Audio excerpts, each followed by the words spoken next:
So we're just going to say it to you right out loud in really blunt and forthright terms. So much of what you perceive is bogus. And a lot of it, what you perceive about yourself. And a lot of what you perceive about the people around you.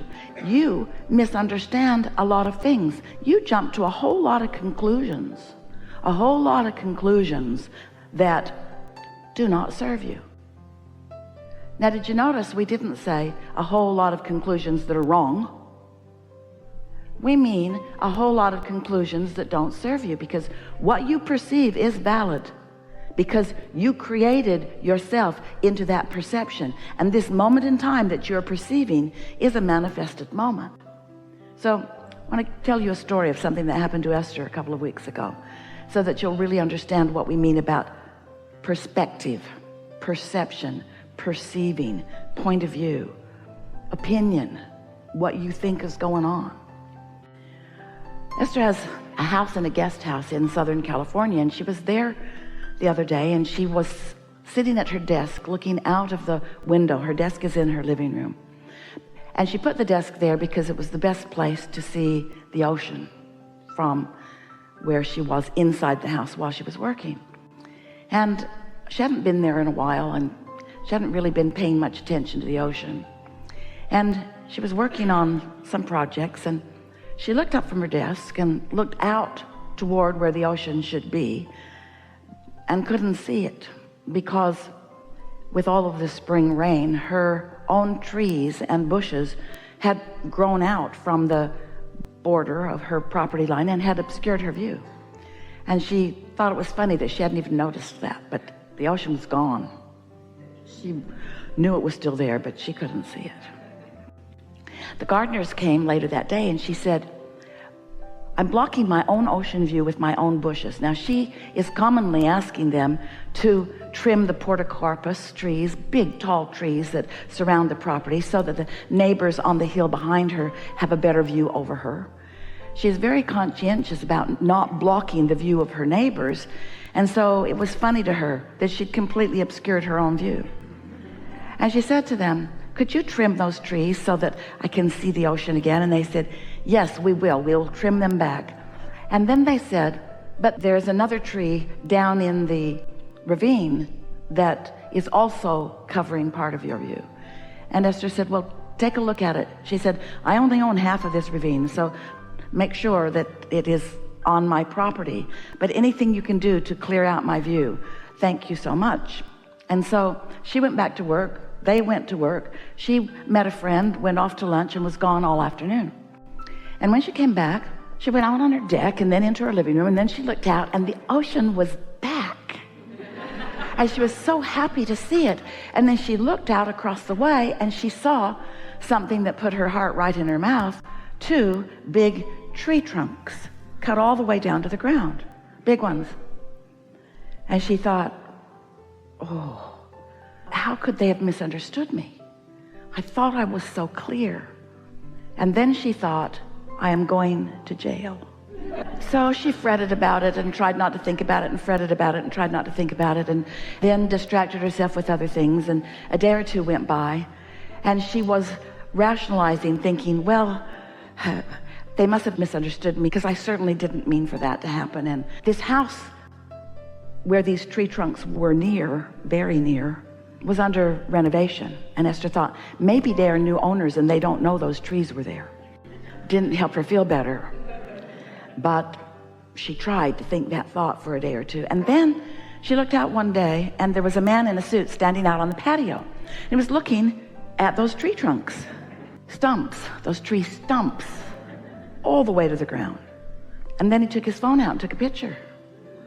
And Esther thought, okay, I better go confess. She had never been to the house. She didn't know how to get there. It's across the ravine. Is the road down and I go up, or is it up and I go down? So she went down first, and it wasn't right. And so she went up around the loop and found her way in. And when she got there, there were several men working in the house doing plastering. And she said to them, there was a man out on the patio a few minutes ago in a business suit. Is he still here? And they said, no, he left. Well, on the several-minute drive, as Esther was trying to find him, she had practiced what she would say to him. I did that, and I'm so sorry, and I didn't mean to do it, and I'll do whatever you want me to do. I'll plant new trees. I'll plant your whole yard. It was a complete misunderstanding, but he wasn't there, so she didn't confess, and she went home and practiced her speech. And then her friend came. They went to lunch, and when they came back, she said, let's park in the lower driveway. I want to show you something. So they walked through the house, and Esther pointed at the stumps, and she said, look what I did. And he said, what? And she told him the story. And he looked and he said, Esther, your gardeners didn't cut those trees down while we were at lunch. The hillside isn't disturbed at all. And where's the debris from all the trees? And how could they have possibly done that in that short of period of time? And then they walked out to the edge of the property, and Esther looked back up toward the other house, and there was a very small little trunk up there with all the debris from the tree that they had cut, all still laying right there. They'd cut it down, they just didn't haul anything away. And all that had happened is they cut enough away that Esther saw something that she hadn't seen before.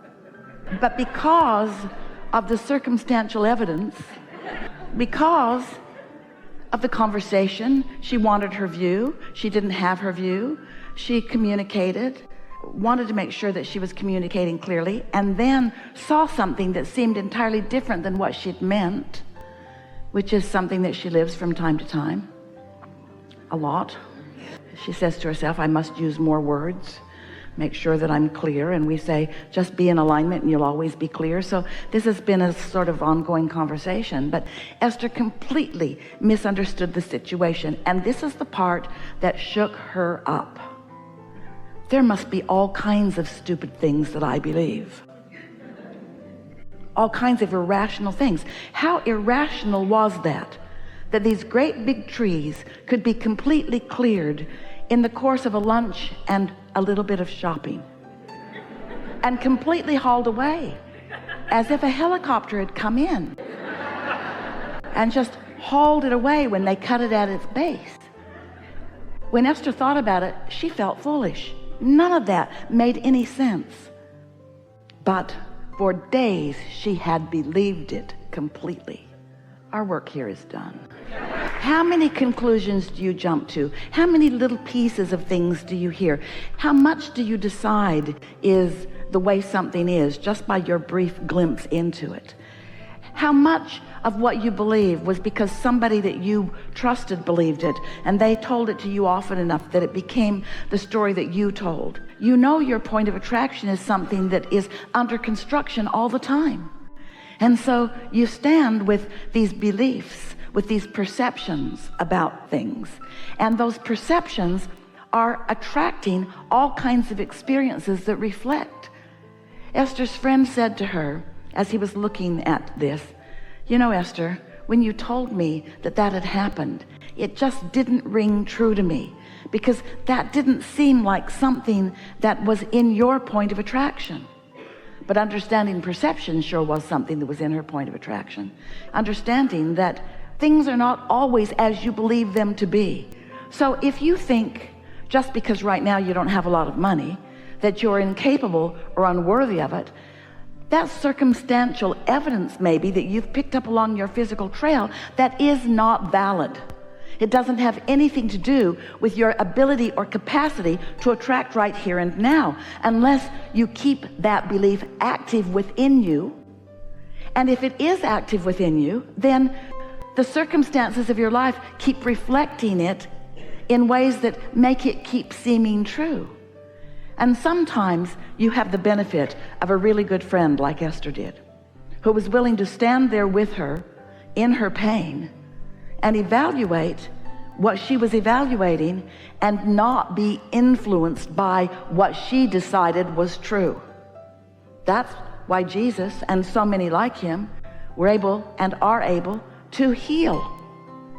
When you stood before Jesus dripping your illness, he did not see your illness. He did not let you convince him of your lack of well-being. He knew, he was secure in the knowing of who you really are. And in that absolute, non-diluted, non-resisted knowing, He was able to dominate the vibrational frequency that surrounded you so that your illness could not be at the same time of that knowing. As a sort of odd comparison we're going to give you here, but it's like Esther remembers being in a van with a CB radio, and when they drove through this one particular neighborhood, they couldn't transmit to the other vans that were traveling with them because there was a man who lived there that had a big tower on his house, and he was broadcasting with such a powerful frequency that he kept everyone else from being able to talk to each other. That's what Jesus did, just for a moment. He broadcasted with such a powerful frequency that it dominated, and if you were anywhere near the vicinity of that, then you couldn't hold your misunderstanding of things. For just that time of that knowing, that's what influence is, you see. And so we want you to think about the influence that your inner being, that your source energy is broadcasting to you. It's a powerful influence, but over time, you've practiced enough erosion of thought, enough misunderstanding of who you are, enough misunderstanding of who others are, enough nitpicking of each other. In your ill-advised, we'll be stronger. Completely misunderstood, we'll be stronger. Ridiculous, in your absolute ridiculous belief that you can control, or that you need to control, and that you can control the conditions or the behaviors of others around you in order for you to live in well-being. You've come to believe in something that defies all of the laws of the universe. You've come to believe in the power of pushing something away, the power of exclusion, when in this universe there is only the power of attraction. There's only the power of inclusion, and what you give your attention to, you include in your vibration. So every time you attempt to right the wrongs of the world by defining the perpetrator of the wrongdoing and pushing against them, all that happens to you is that you practice the activation of a vibration. And you know, when you practice the activation of a vibration, that's what a belief is. A belief is only a thought that you continue to think. So as you practice these thoughts, as you continue to think these thoughts, as you continue to make those vibrations feel normal, and law of attraction helps you too, because once you believe it, law of attraction will show it to you, and show it to you, and show it to you, and show it to you, because you get what you think about, whether you want it or not, because law of attraction is responding to your thought. Yeah. You've heard all of that. You've heard of all of that a lot. You've heard of a lot from us and others. But what if you understood today that there is within you a perception, a part of you, a non-physical part of you, who is never dissuaded by circumstantial evidence, who is never believing that controlling conditions is the answer for you, who holds you in knowing of your power and your ability and your goodness. And what if you started deliberately tuning more to that frequency, reaching more for that vibration, so that you're standing in that kind of clarity and knowing? What if you, with a little bit of practice, and it's far less than you would imagine, far less than it takes you to learn a computer program, what if you accomplished vibrational alignment with that perspective? And what if that influence was you? So we're going to open this to talk about whatever you want to talk about, but we just wanted to begin with you thinking a bit about you being under the influence, because you always are under the influence of something. And the question is, are you in the receiving mode, and therefore under the influence of who you really are and what you really want and what your inner being really knows? Or are you under the influence of a bunch of circumstantial events that happened randomly through your life?